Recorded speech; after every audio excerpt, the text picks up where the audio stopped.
Milestone today. So congratulations to Coach Abe and women's basketball on their win today. That was awesome. But Gianna, it's funny because her first inning, like the thing I told her was, I want our pitch count down and I want to throw more strikes this game. And I think we threw like 24 pitches in the first inning. And so I was like, well, that's not a good start. And then she got back on track with a 6-pitch inning. But I mean, she makes the ball dance, makes it wiggle, hits her spots.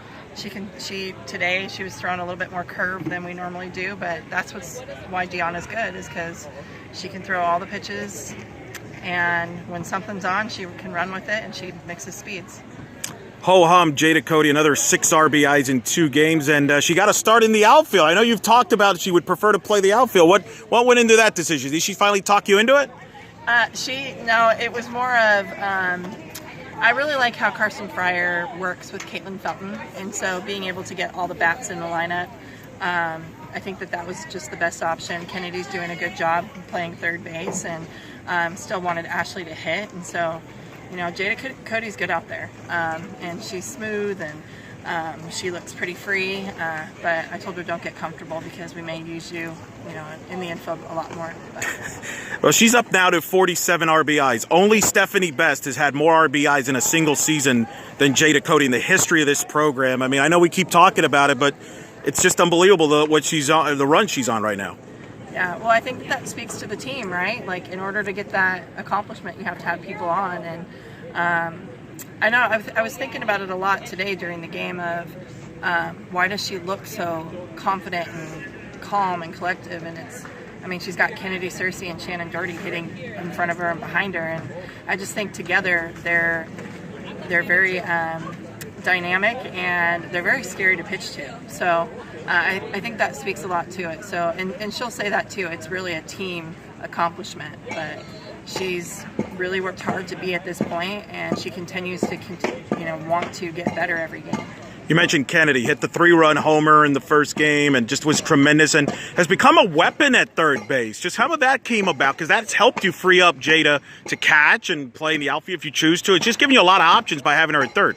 Yeah, for her, I think the plan was initially, even recruiting her, was more middle infield.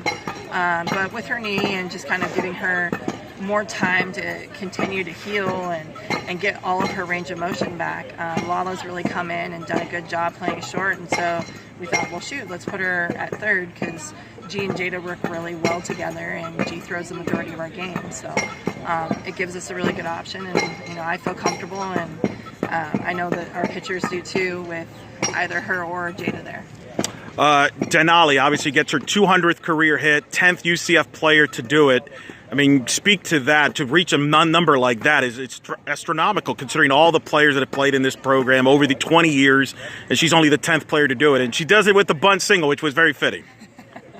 I love that she did it with the bunt single, and of course she knows the last time she got a bunt single in the season, so that was important to her. But it's like you said, I think the other thing too is not only is that a tough accomplishment, but with the people that we face, the teams that we face, that's not easy.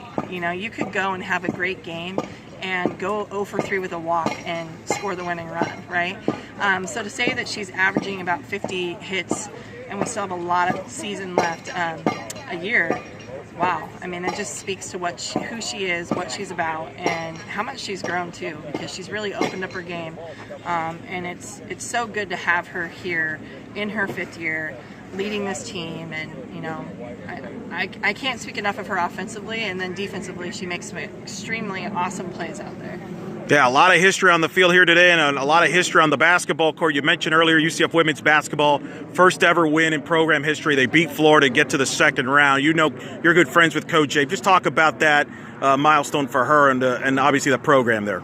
Well, I think that they took that momentum from last year. They played really tough last year in postseason, and she's just got such great energy, positivity, and the team feeds off of her. Shoot, I feed off of her.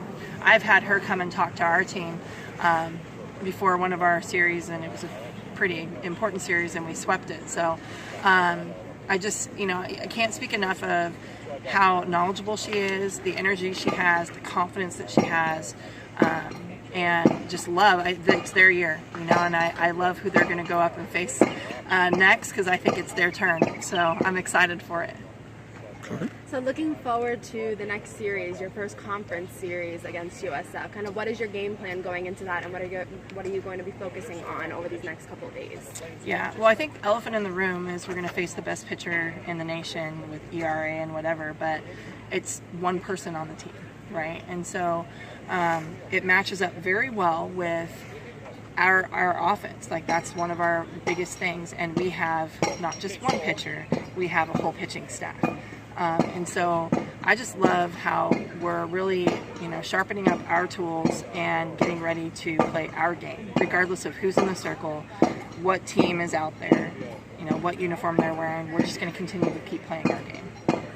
You got one more with Furman. They showed what scrappy team they are. They've beaten Mississippi State. So what's going to be the keys now with a quick turnaround on Sunday?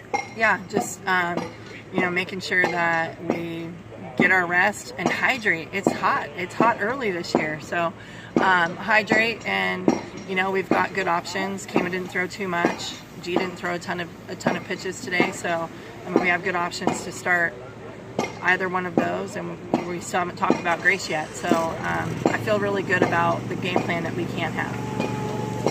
Good.